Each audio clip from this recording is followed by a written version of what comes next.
Isabel Duarte washed dishes in the old stone-tiled kitchen, where the soft amber glow from a hanging lamp shimmered on the glazed surface of porcelain plates. She was humming an old melody, almost forgotten, surviving only in the memories of those who once heard her grandmother sing it to sleep. Isabel didn't know that just beyond the wooden doorway stood the eyes of Eduardo Salazar, the man to whom the villa belonged. He hadn't planned to be home that day, but a sudden change in his schedule brought him back earlier than expected. And there he saw her, a stranger, unaware she was being watched, singing while she worked, as if this kitchen belonged to her. Eduardo didn't move. Something held him there, something he couldn't name. Was it her voice, the stillness, or the invisible light surrounding her? It was a feeling he thought he had lost long ago. The villa, with its long corridors and neoclassical rooms, had never housed something like this before. Isabel was only there because of a clerical error made by the staffing agency. But fate sometimes keeps us, has its own strange way of bringing two people together, starting with a moment that seems like nothing at all. That fleeting moment could have passed like so many others in Eduardo's life, moments when he caught sight of something beautiful only to let it fade. But this time was different. The voice lingered in the air, and the image of that unfamiliar woman in his kitchen refused to leave his mind. The Salazar Villa sat on a quiet hill at the edge of Lisbon, built in neoclassical style with tall white columns and dark red tiles. To outsiders, it was a symbol of success, the home of one of Portugal's most renowned architects. But inside, it was a monument of silence. Eduardo Salazar had lived alone ever since his marriage fell apart 4 years ago. His son Gabriel lived with his mother in Porto and rarely visited.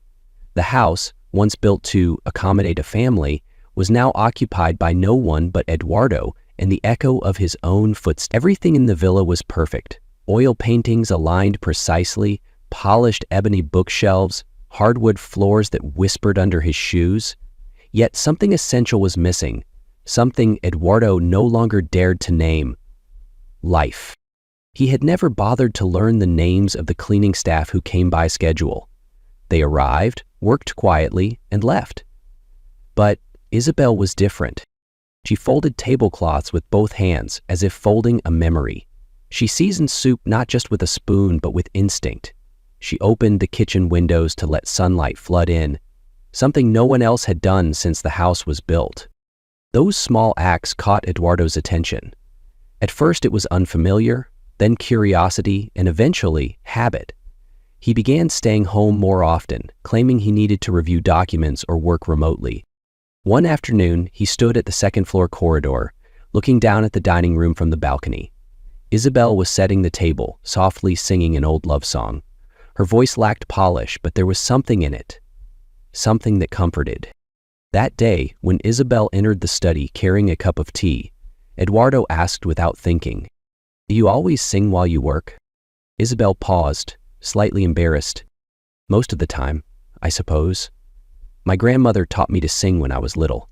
She used to say, 'A kitchen without music is like a home without children.'" Eduardo smiled. He had never realized how lonely that could sound until now. That evening, he sat down to eat Isabel's roasted chicken. For the first time in months, he didn't dine alone. They didn't say much, but the silence between them wasn't heavy. Instead, it was a language all its own, where presence said more than words ever could. Isabel noticed Eduardo watching her, but couldn't decipher what it meant. All she knew was that she was in a stranger's home, doing a job she wasn't even sure she could keep. Yet for some reason, every day she returned, it felt more peaceful. And Eduardo began to wonder, perhaps a home wasn't only built of stone and wood, but also of small, quiet moments that somehow mattered more than anything else. Isabel always left the villa on time, never staying a minute longer than necessary. Eduardo had thought it was just professionalism, but over time he realized it was a boundary, invisible but firm.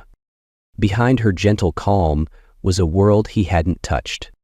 Her small apartment was on the 3rd floor of an old building in Bairro Alto. Narrow hallways, creaky wooden stairs, and a window facing a tangle of electrical wires.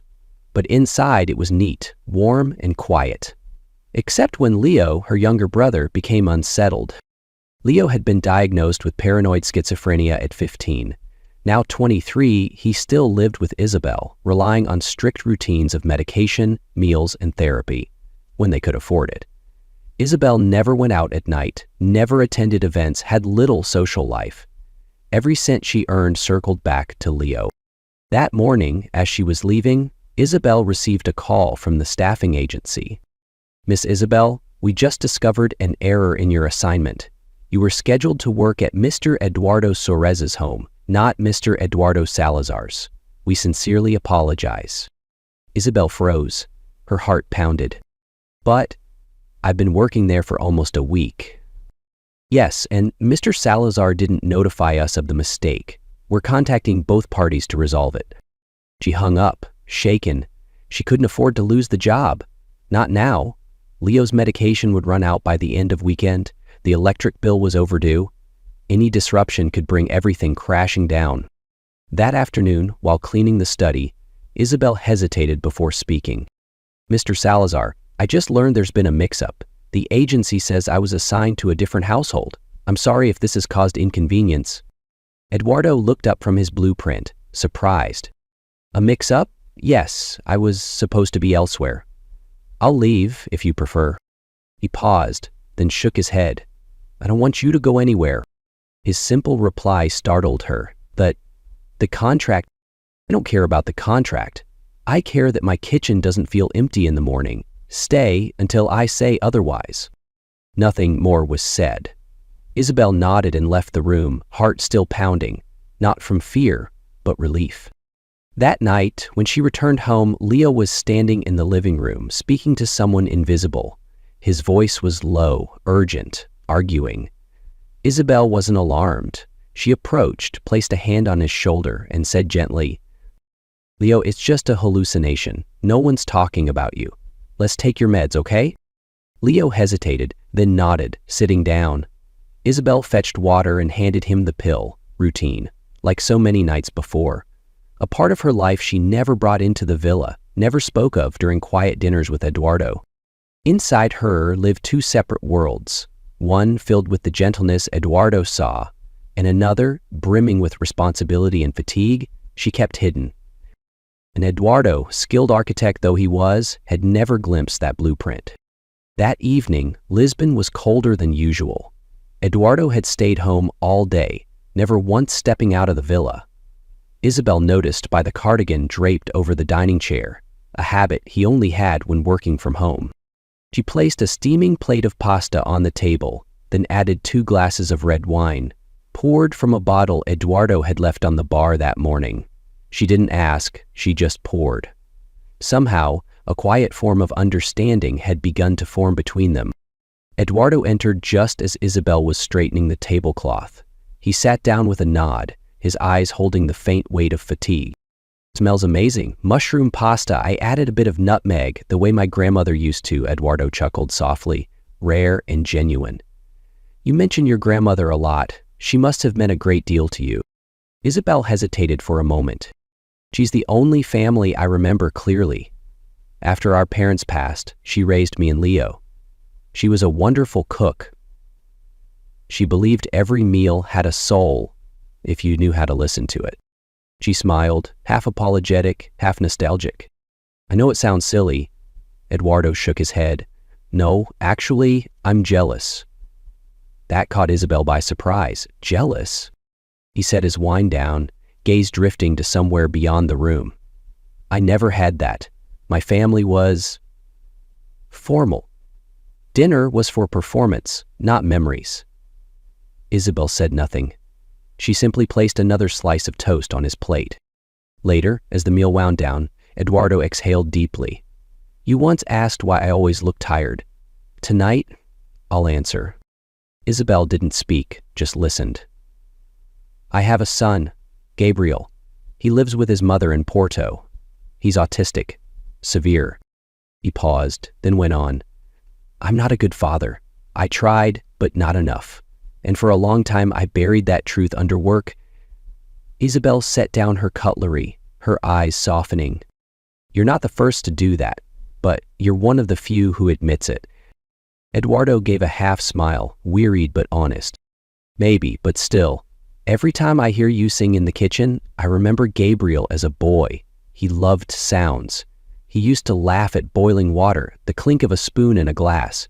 Now, I'm not sure he even remembers my face. Isabel said nothing. Not because she lacked words, but because some pain needs only to be witnessed. She stood, began clearing the table, unhurried. Eduardo remained seated, fingers interlaced, eyes fixed on the darkness beyond the window. As she washed the dishes, Isabel began to hum again, an old lullaby, wordless, just melody floating through the air like a thin thread connecting two quiet souls. For the first time, Eduardo didn't just hear, he stayed until she rinsed the final plate. 2 weeks after that dinner, Eduardo hosted a charity event sponsored by his architecture firm, a fundraiser for a public park renovation project in Lisbon. It was an elegant but intimate evening, with guests from architecture, design, and a few from the arts scene. Isabel had no idea she'd be part of it. She was simply asked to help plan the menu and support the kitchen team for the night. But near the end of the event, as conversations began to lull after dinner, Eduardo stepped onto the small stage, microphone in hand. Tonight is about public projects, but if you'll allow me a personal indulgence, I want to share a surprise. He looked straight at Isabel, who stood by the serving table in the corner. She froze when he continued. In recent weeks, I've heard a voice I believe shouldn't remain hidden. She's a humble soul, and she might be upset with me for doing this, but I hope you'll all pause and listen. This wasn't on the program. Isabel's heart pounded. She shook her head slightly as Eduardo nodded toward her, inviting. But with the silent encouragement of the staff nearby and the hush slowly falling over the room, she knew there was no graceful way out. Slowly, Isabel stepped onto the stage. No instruments, no accompaniment. Just her beneath the soft yellow light. She took a deep breath and began to sing. A Portuguese folk song. Simple lyrics. Gentle like wind. Her voice didn't need to be flawless, it was true. Perhaps that honesty was what made the room so utterly still. When she finished, there was no immediate applause. Just a moment of profound silence, as if everyone was holding something inside. Then, one pair of hands clapped, then more. A long, heartfelt ovation. Eduardo, watching from the edge of the stage, smiled. He said nothing. He didn't need to, but the consequences began just days later. A man appeared near Isabel's apartment, well-dressed, carrying a business card and recorder, introducing himself as Miguel Aranda, a music producer. He said he'd heard her sing at the charity event and wanted to help her career. Isabel was surprised and wary. I'm not pursuing a music career. But you should. Your voice. There's something I can't quite describe. It's real, and the industry needs that. She felt a chill down her spine.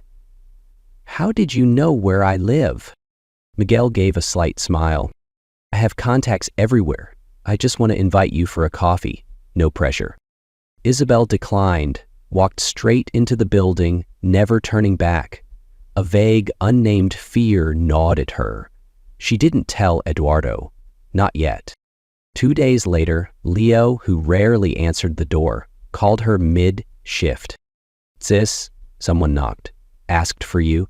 Said they're an old friend, but... They kept looking inside like they were searching for something. Isabel went pale.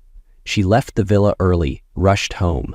No one was near the apartment anymore, but a note was wedged under the door. Call me. Don't waste this chance. M.A. She tore it up.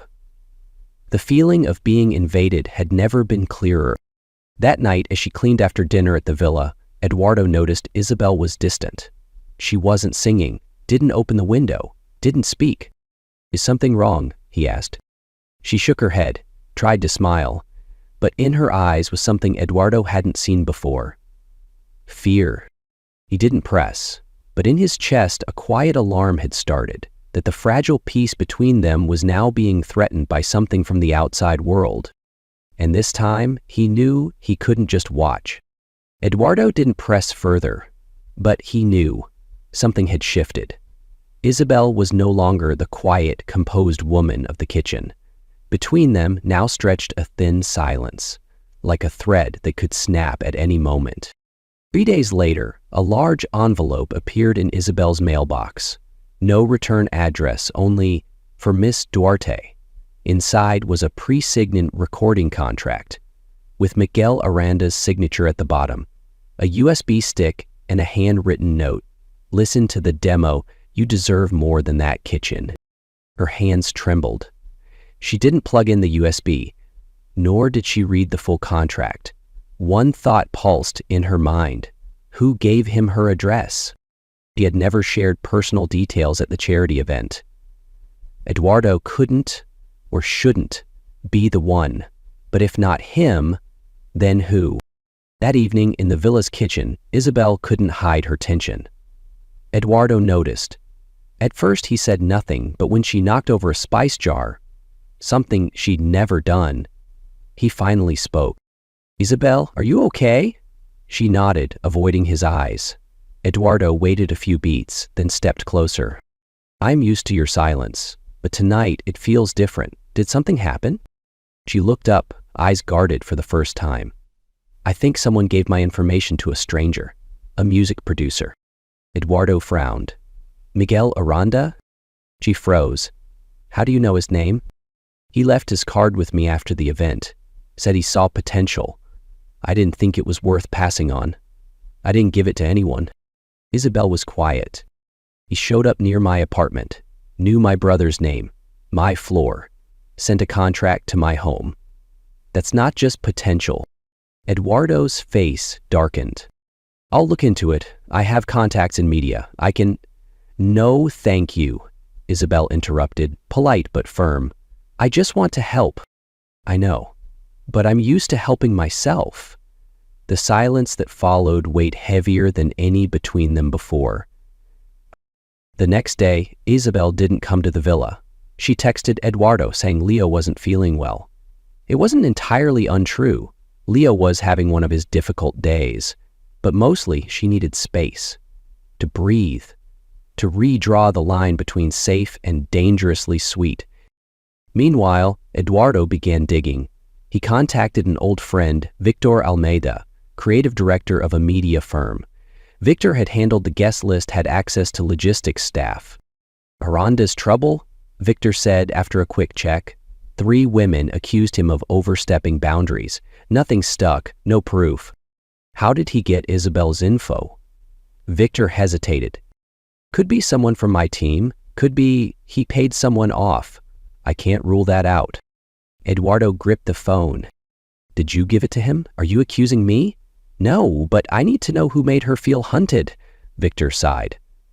"Eduardo, are you sure you're not too close already?" Eduardo didn't answer. On the 3rd day, Isabel returned. She knocked on the kitchen door, carrying a box of pastel de nata. "Eduardo has confessed, only childhood joy." He was surprised, not just by her return, but by her eyes. No longer frightened. Calm. Resolute. "I'm sorry for leaving suddenly. I needed time." "You don't owe me anything. You have every right to protect your space." She set the box on the counter. "Safety is fragile, Mr. Salazar. I can't control the world outside, but I can choose who I let near." Eduardo said nothing, but in his eyes was something that resembled understanding, and maybe, just maybe, hope. The news broke on Monday morning. A nearly 2,000-word article appeared on a major online outlet, headlined boldly, "Housekeeper or Lover? Secrets Behind Architect Eduardo Salazar's Villa." Alongside it was a zoomed-in photo, Isabel leaving the villa, her face obscured by a mask, but her figure and the setting unmistakable. She read the article while on the tram and felt as though she'd been stripped bare in public. Every sentence pierced through the privacy she'd fought so hard to maintain.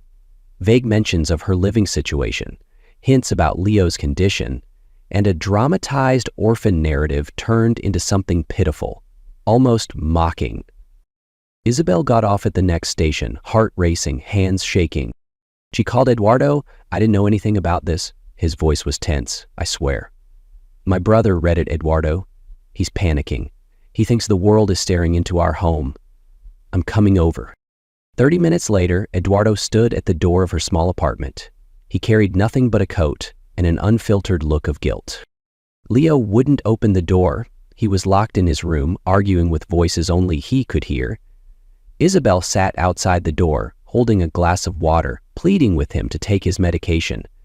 But her words, this time, weren't reaching him. Eduardo knelt beside her. Can I try? She hesitated, then nodded. He tapped gently on the door. Gabriel, my son, used to do this too. I spent 2 hours outside his door once, but I never said a word. I just stood there. He paused, then softly continued. That was a mistake. I should have spoken. I should have told him he wasn't alone. His voice was calm, not forceful, not invasive. Leo, you're not alone. You have your sister, and now you have me too. There was no reply, but minutes later, the lock clicked. The door cracked open. Leo didn't look at anyone, just extended his hand. Isabel placed the pill in his palm along with the water. He swallowed, then returned to the room and shut the door, this time without locking it. Isabel leaned back against the wall, exhaling like she'd just stepped out of a storm. Eduardo stayed quiet. After a moment, he spoke gently. Pack a bag, both of you. Come stay at the villa for now. There's security, there's privacy. I won't ask anything else. But I won't let you and your brother face this alone. For the first time, Isabel didn't say no. She simply nodded. The Salazar villa now housed 2 more souls. No media knew. Eduardo had hired a legal team to keep everything silent, but the outside world stayed loud. Every day, Isabel saw her name in headlines. From maid to muse, the mystery woman in the architect's shadow. They rewrote her life like a cheap movie. She hated how they stripped her of her right to be herself. After a week of silence and self-defense, Isabel spoke up. They were sitting on the back steps of the garden, late sunlight stretching over the grass. I don't want to hide forever. I've been hiding my whole life, Eduardo. He turned to her. Didn't rush, didn't interrupt. I thought if I kept everything sealed, the world couldn't hurt me, but I was wrong. They still came, still made up things. So why not tell the truth myself? Eduardo nodded slowly. If you're ready, I'll be there. 3 days later, they sat side by side at a modest press conference in a public library in Lisbon. No glamour, no red carpet, just a long table, a plain backdrop, and neatly arranged chairs. Isabel wore a white blouse, hair tied up. Eduardo dressed down, no tie, no blazer. Before them sat dozens of reporters, flashes going off non-stop. Their spokesperson opened. No lawsuits, no scandal, just 2 people reclaiming their voice. Then Isabel took the microphone, her voice steady but not cold. My name is Isabel Duarte. I come from an ordinary neighborhood. I'm not a singer. I'm not a celebrity. I'm just a woman with a brother who needs me and a past I never shared beyond a kitchen. She looked to the back of the room where Leo sat with a therapist. He waved, smiling. She smiled back. In the past weeks, I've been called names I don't recognize. But today, I want to share a project Mr. Salazar and I are launching, something that truly matters. Eduardo continued. The project is called the Quiet Voices Initiative. We're building a community center for people with developmental disorders and their caregivers, a space where they can be heard, supported, and seen as full human beings. A journalist raised his hand. Is this your way of cleaning up your relationship with Ms. Duarte? Eduardo looked him square in the eye. No. This is my way of apologizing to my son for once being too afraid to stand up for him. The room quieted, not awkward but attentively. After the conference, Eduardo and Isabel exited through the back. Leo walked between them, silent but holding his sister's hand tightly. No cameras, no questions. Just the evening sun and 3 soft footsteps. That night, in the villa's living room, Eduardo uncorked a bottle of wine he'd saved for years. Not to celebrate, but to mark something. "To truth," he said, raising his glass, "even if it comes late." Isabel clinked her glass gently. "And to courage, even if it takes a lifetime." Near midnight, as the house lay still, a soft voice sang from the kitchen, not for an audience, simply because she could. A week after the press conference, life at the Salazar Villa returned to a quiet rhythm, but no longer a lonely one. Leo had begun exploring the back garden. He liked sitting beneath the orange tree, doodling on blank sheets Isabel left for him. Eduardo often passed by, smiling, but never intruded. He understood. To make someone feel safe, you first had to give them space. Isabel returned to the kitchen, her space, claimed not by duty, but by choice.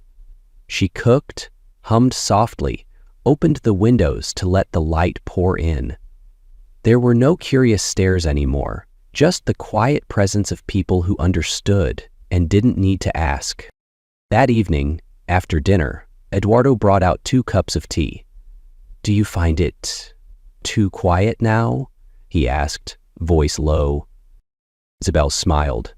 "No, I think, for the first time in my life, quiet doesn't feel empty." They sat in silence for a long while.